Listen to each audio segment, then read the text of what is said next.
T shirt के नीचे inner है।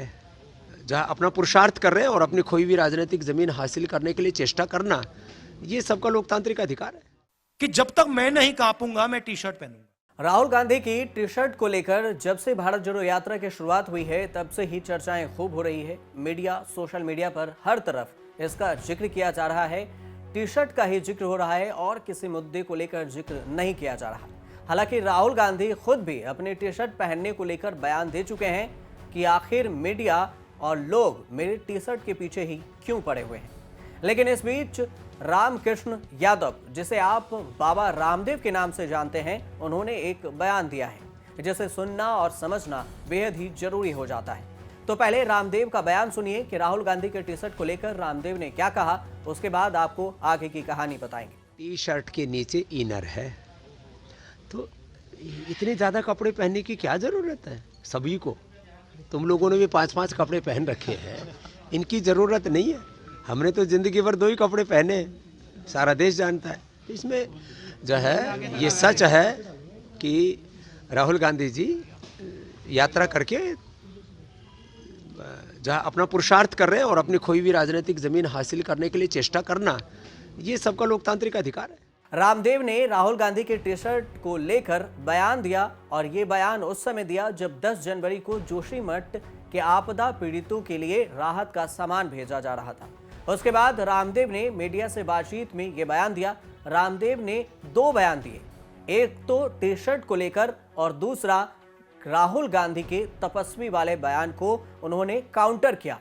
उसके बारे में कहा, रामदेव ने कहा कि देश में सिर्फ तपस्वियों का देश नहीं है, इसमें पुजारी भी रहते हैं और पुजारियों का भी देश है, हर धर्म का ये देश है। लेकिन राहुल गांधी सिर्फ तपस्वी का देश कह रहे हैं। लेकिन राहुल के तपस्वी वाला बयान सुनाने से पहले आप राहुल गांधी के टी शर्ट पर, राहुल गांधी ने अपने टी शर्ट पर क्या कहा था वो बयान सुन लीजिए। उसके बाद रामदेव की बयान सुनाएंगे जो तपस्वी पर दिया था। सुबह सुबह 3 गरीब बच्चे मेरे पास आ गए, फटी हुई शर्ट थी,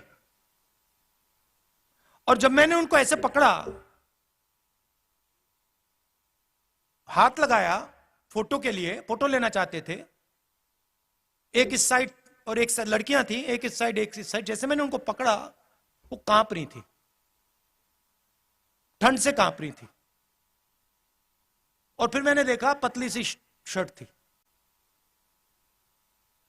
उस दिन मैंने निर्णय ले लिया कि जब तक मैं नहीं कांपूंगा मैं टी शर्ट पहनूंगा। राहुल गांधी जब हरियाणा के कुरुक्षेत्र में यात्रा कर रहे थे उस समय उन्होंने प्रेस कॉन्फ्रेंस भी की थी और तब उन्होंने तपस्वियों का देश बताया था। और इस पर रामदेव ने क्या कहा वो सुनिए।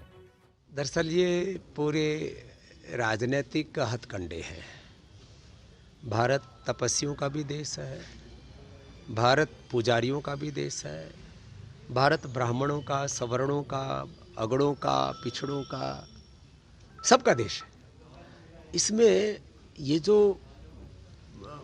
पॉलिटिकली पोलराइजेशन किया जाता है ना, कि हम गरीबों के हमदर्दी हैं, हम तपस्वी हैं, दूसरे लोग जो है वो ऐशो आराम में, विलासिता में जी रहे हैं, इस तरह की बयानबाजी से मुझे लगता है जितने लोग सजग रहेंगे, राहुल जी इतनी मेहनत कर रहे हैं तो ऐसे बयानों से उनकी छवि धूमिल होती है। तो उनको कि जो भी सलाहकार उनको सलाह देते हैं, उनको किसी भी तरह से वो भारत जोड़ने की बात कर रहे हैं तो ऐसे बयानों से भारत तोड़ने की बात शुरू हो जाती है। तो कोई भी ऐसा कि इस देश में तपस्या की रिस्पेक्ट होनी चाहिए, स्किल्स की रिस्पेक्ट होनी चाहिए, काम की रिस्पेक्ट होनी चाहिए। कांग्रेस पार्टी ये कहती है, हिस्टोरिकली ये कहा है, और बीजेपी कहती है, आरएसएस कहती है कि नहीं भैया, तपस्या की कोई रिस्पेक्ट नहीं होनी चाहिए, जो हमारी पूजा करेगा उसकी रिस्पेक्ट होगी। आपको बता दें कि कांग्रेस की भारत जोड़ो यात्रा तमिलनाडु के कन्याकुमारी से 7 सितंबर 2022 को शुरू हुई थी। यह पद यात्रा अभी तमिलनाडु, केरल, कर्नाटक, आंध्र प्रदेश, तेलंगाना, महाराष्ट्र, मध्य प्रदेश, राजस्थान, दिल्ली, उत्तर प्रदेश और हरियाणा जैसे राज्यों से गुजर चुकी है। प्रचंड ठंड और कोहरे के बीच भारत जोड़ो यात्रा जारी है। यात्रा में राहुल गांधी ठंड के बीच में भी, शीतलहर के बीच में भी एक टी शर्ट में यात्रा करते दिख रहे हैं। बात अगर बाबा रामदेव की करें तो बाबा रामदेव को दुनिया भर में योग के मुख्य प्रचारक के तौर पर देखा जाता है। इसके अलावा बाबा रामदेव पतंजलि आयुर्वेद कंपनी के संस्थापक भी हैं। बाबा रामदेव ने 1995 में दिव्य योग मंदिर ट्रस्ट की स्थापना की। 2003 में धार्मिक चैनल आस्था टीवी ने बाबा रामदेव के योग को दिखाना शुरू किया, जिससे इनके अनुयायियों की संख्या में बढ़ोतरी हुई और लोग बढ़े भी।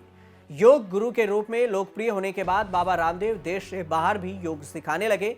अमिताभ बच्चन और शिल्पा शेट्टी को बाबा रामदेव ने योग सिखाया। बाबा रामदेव ने 2006 में पतंजलि योग पीठ की स्थापना की थी, जहां आयुर्वेद तरीके से इलाज किया जाता है।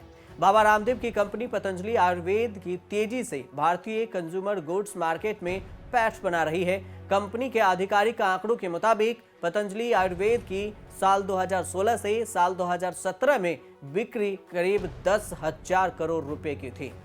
बाबा रामदेव को 2015 में भारत सरकार ने देश के दूसरे सबसे बड़े नागरिक सम्मान पद्म विभूषण से भी सम्मानित किया था। इसके अलावा जनवरी 2007 में Kalinga institute of industrial technology ने बाबा रामदेव को डॉक्टरेट की मानक उपाधि भी दी थी।